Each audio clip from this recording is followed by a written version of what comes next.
Hi viewers, welcome to my channel Satya Sparkles. This segment is the part 5 of my capsule titled All That Glitters is Gold If Your Mind Believes So. The title for this segment is Overcoming Fear. Is it a futile exercise? Fear is human. It is part of everyone's life. It exists in every success or failure story. And the interesting fact is, it is part of growing. You will agree with me that this certain amount of fear we all could get through exams. Unless we have some degree of fear, we may not be able to cross the road carefully. Albert Camus, a famous author and philosopher, once applied names to the previous centuries. He named 17th century as century of maths, 18th century as a century of physical, 19th as a century of biology, and 20th as century of fear. Unfortunately, medical science has not found any cure for illness so far. Fear, as the psychologists say, resides in our subconscious mind. It shows its presence and power when we anticipate certain future events or scenarios such as loss of life, money, prestige, property, marital or social status, or dignity. And the list is endless. Fear is also becoming a bigger stress factor in the modern VUCA world. Let us look at a recent survey that has revealed the fears which really keep Americans up at night. The Chapman University Survey of American Fears polled 1,207 US adults about their levels of fear across 80 different categories. Here are the findings on top 10 fears. Corruption of government officials, American healthcare, pollution of oceans, rivers, and lakes, pollution of drinking water, not having enough money for the future, high medical bills, US involvement in another world war, global warming and climate change, North Korea using weapons, and air pollution.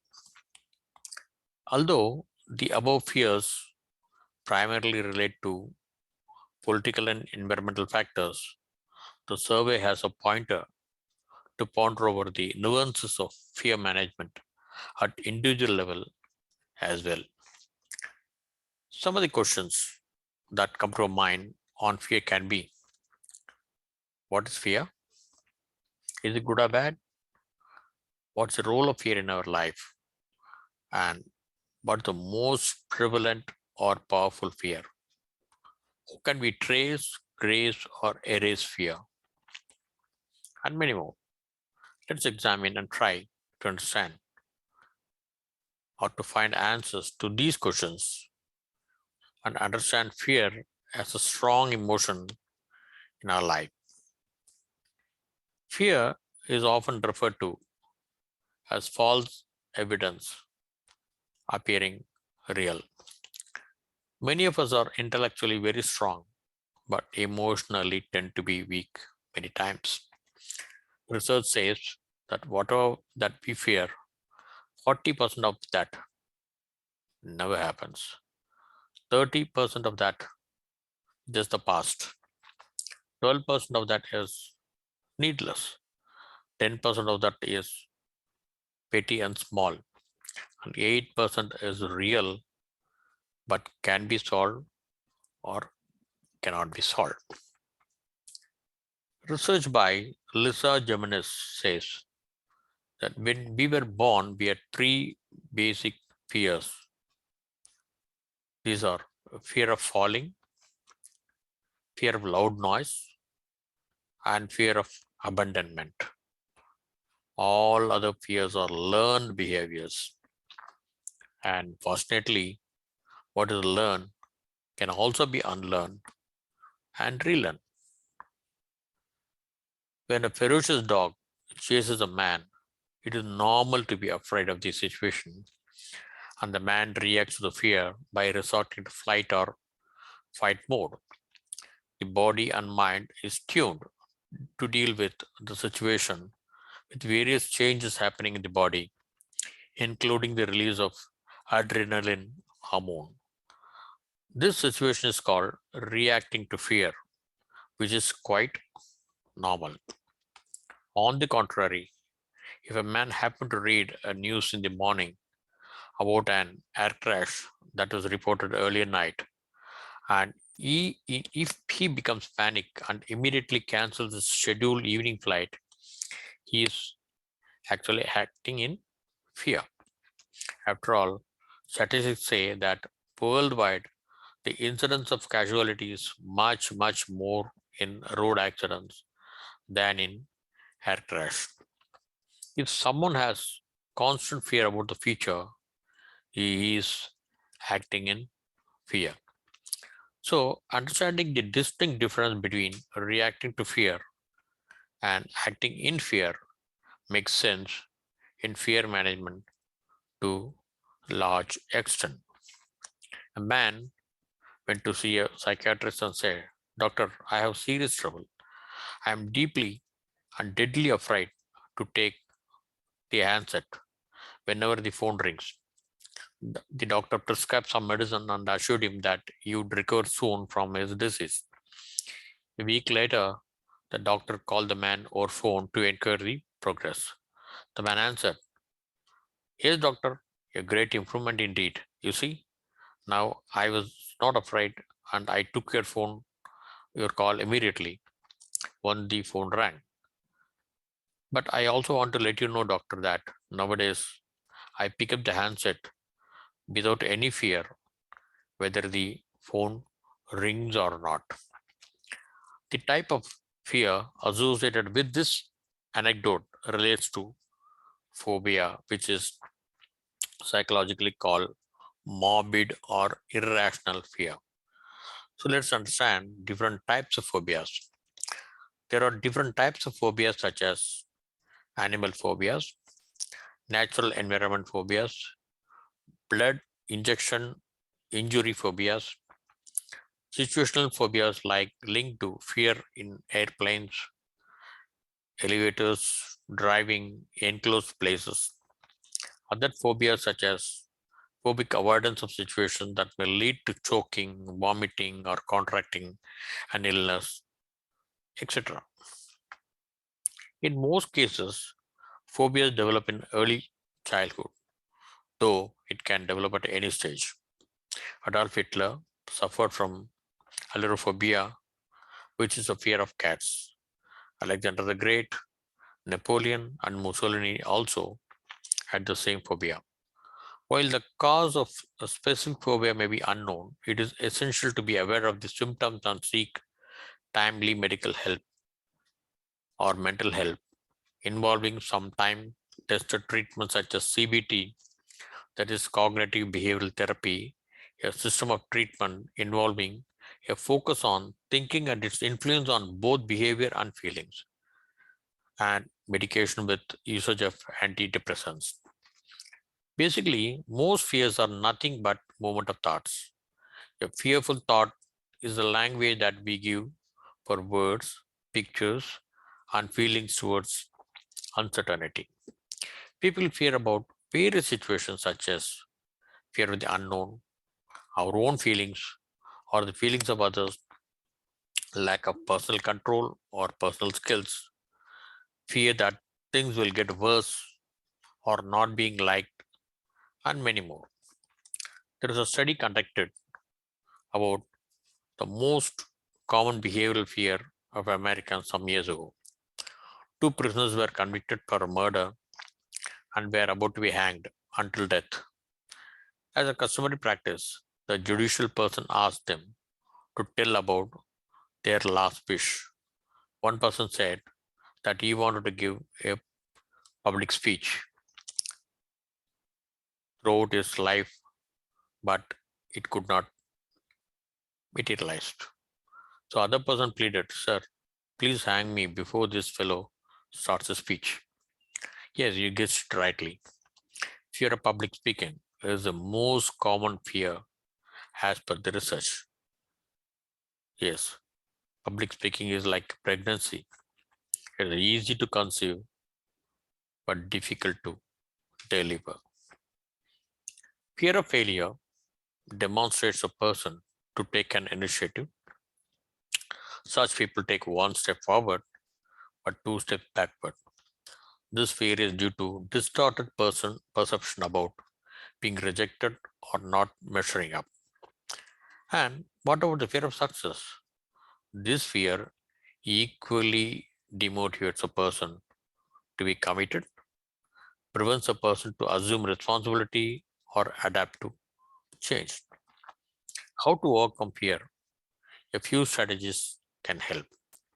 All of us have our own self worth, which we may or may not recognize. Nevertheless, it is better not to seek others' endorsement to determine our own self worth. Past is past. Milk spoiled is spoiled. We cannot change the past. However, we need to recognize our past because it gives us identity. Sometimes the exit door may be at our back, which we may not recognize. While driving a car, we should look at the side mirror only on and off and not fix our sight constantly. Otherwise, we may lose our vision to recognize the opportunities that may arise right in front of our eyes. Past has only two purposes. Firstly, to cherish good memories, and secondly, to learn from the past.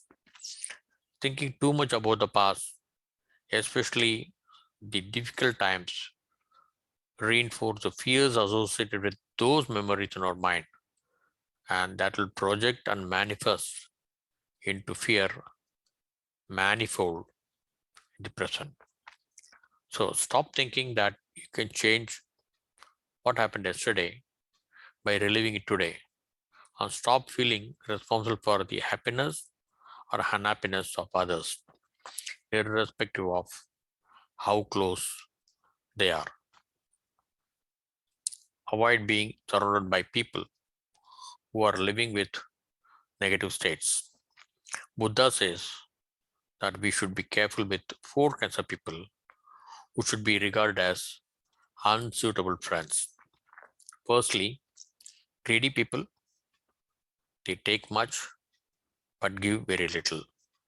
They act not out of duty but out of fear, and they pursue only their own interest. Secondly, those who prefer words than deeds. They overestimate their future good deeds. They try to gain favor with empty promises, and when you need help, they will find excuses for not giving it. Thirdly, those who flatter. They agree with you even when you're wrong. And you cannot tell when they think you're right.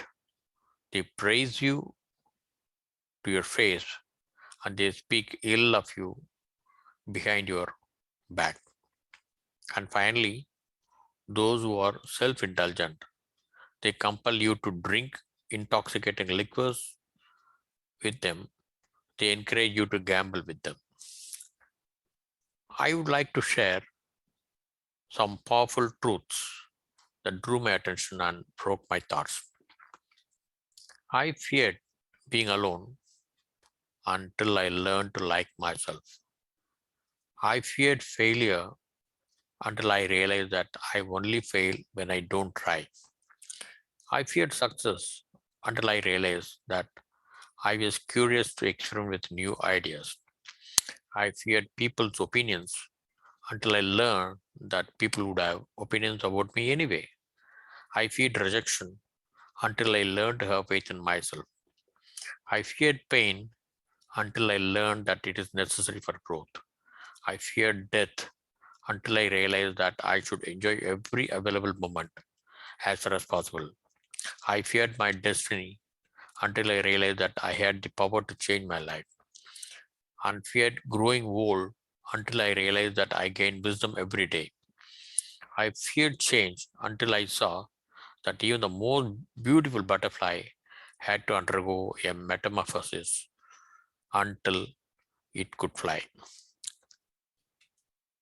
So let's make the best use of antidotes. Tremendous confidence and faith. Fear it, faith in reverse. It is a dark room where we develop negatives. The African culture calls it Imani.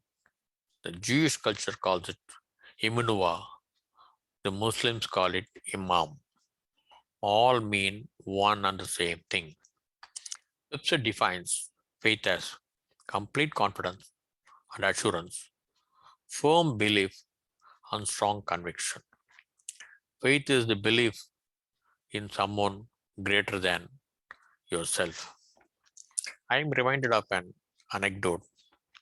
When there is a severe drought, the villagers were preparing to visit the next village, where a special prayer was organized to please the weather god. One young boy carried an umbrella with him, and when he was asked, "What is the necessity for an umbrella when there is no sign of rain?" he replied that it would be required on his way back after the prayer was over. This is unshakable faith.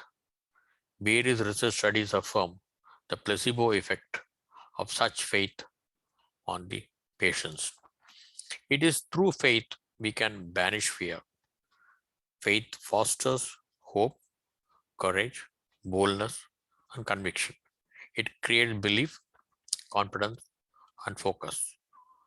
And no one would want to be rejected, right? No, you're wrong. There is one person who does not mind rejected. He is the one who knows the law of averages. He knows that it takes 10 rejections to one success. In fact, all success stories are stories of failures. Optimum is the force multiplier.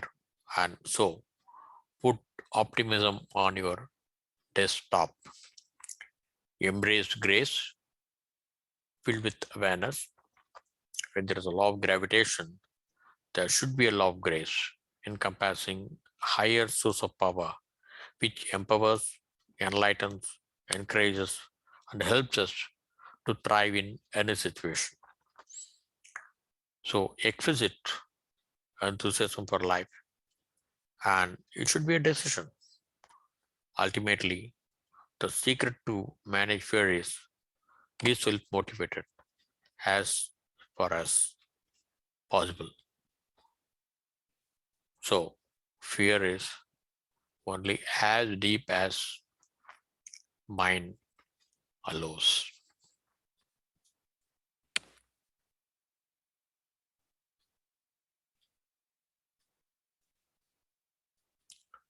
So if you like this segment, click subscribe, share, like, comment, and press the bell button.